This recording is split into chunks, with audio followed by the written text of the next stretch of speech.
So yun guys, ready na ang ating chicken adobo. Kain tayo!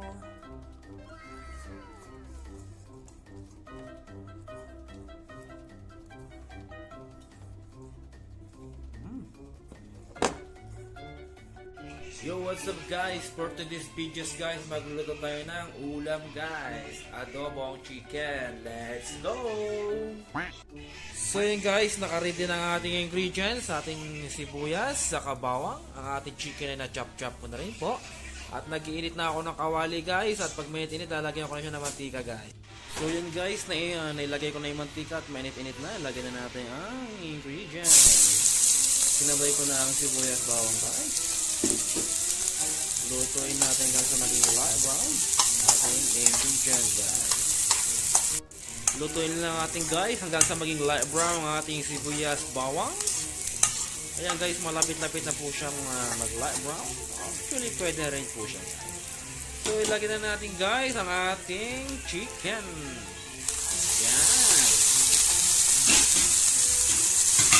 Haluin natin na maging balance ang kanyang ingredient guys. Lagyan natin ng konting betchin guys. Konti lang.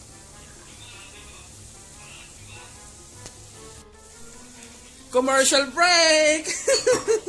So yan guys, luto na ang ating chicken at lalagyan natin ng soy sauce. Yan. Kulang pa yon, dagdagan pa natin ang kaunti. Alright. Lagyan natin guys ng konting tubig. Konti lang, yan.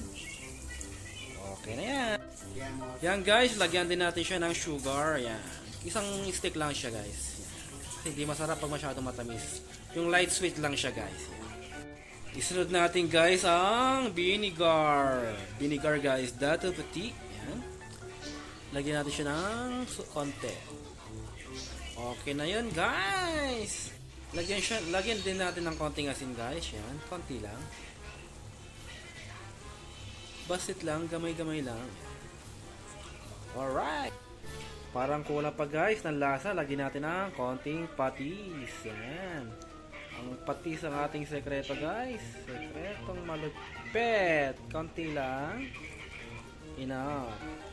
So yun guys, luto na ang ating chicken adobo. Ayan guys. Adobo special.